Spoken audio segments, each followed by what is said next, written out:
Hello everyone and welcome to my channel, and today I'll be reading Scaramouche Listener by me, so let's get into it. Scaramouche is incredibly similar to a cat sometimes.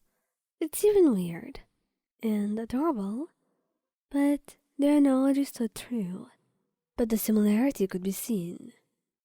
Cats too did not like to be, showered with affection when they don't need it. They're weird and strange sometimes, but that does not mean that they're not loyal or affectionate.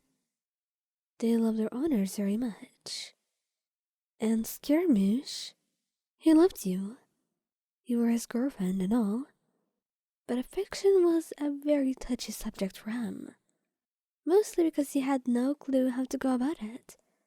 It was extremely adorable sometimes, the way he would get flustered from the smallest of things. It was like you were dealing with a delicate flower. Like anything could make his cheeks turn into a bright shade of red. You wanted to kiss him, always, because of how cute he is. There was nothing in the world that could stop you from wanting to shower him in affection, except maybe him telling you not to. Yeah, and that's what happened last time. He kind of got a little bit too overwhelmed and told you that he doesn't want any of this anymore for a while, and it hurt you. Because he was right. Yes, you shouldn't force this onto him, but still, you loved Scaramouche, and you wanted to act like you were partners. You weren't just dating for nothing, but it felt like it was just something that was said and not acted upon. How in the hell were you meant to be partners if even the smallest things could overwhelm him? You had no idea when he would be ready, but you loved him, and you respected his choices no matter what. And that's why you decided to be patient, because Scaramouche should always have the right to decide when he would want to do something. So you held on to whatever patience you had, knowing that whatever is going to happen, it's best to wait, since Scaramouche probably found this way too overwhelming, and though you would never be able to understand, having not really gone through the whole experience of having an abusive mother neglect you for 500 years. Well, you would never be able to comprehend what the hell was going on through his mind.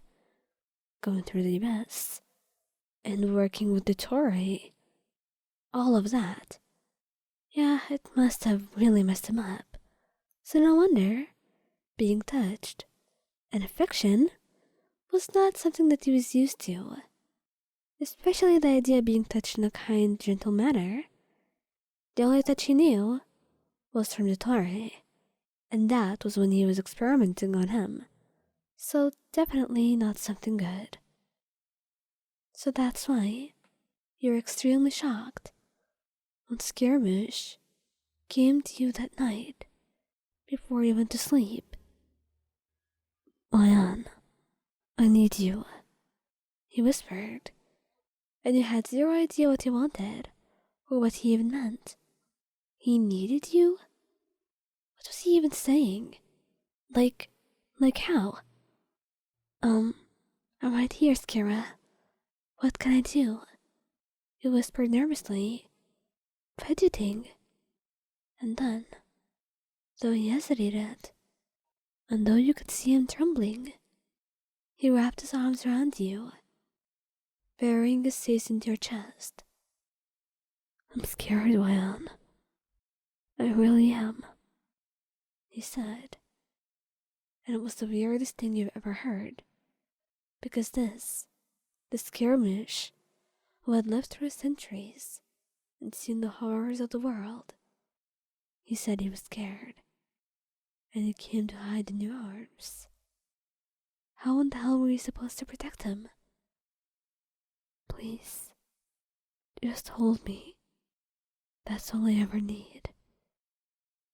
And when he said that, he felt more protective than you ever had in your entire life, as you wrapped your arms gently around him, kissing his forehead softly and stroking his hair. Nothing's gonna hurt you, Scaramouche. Not when I'm here. Not when I'll do anything to protect you.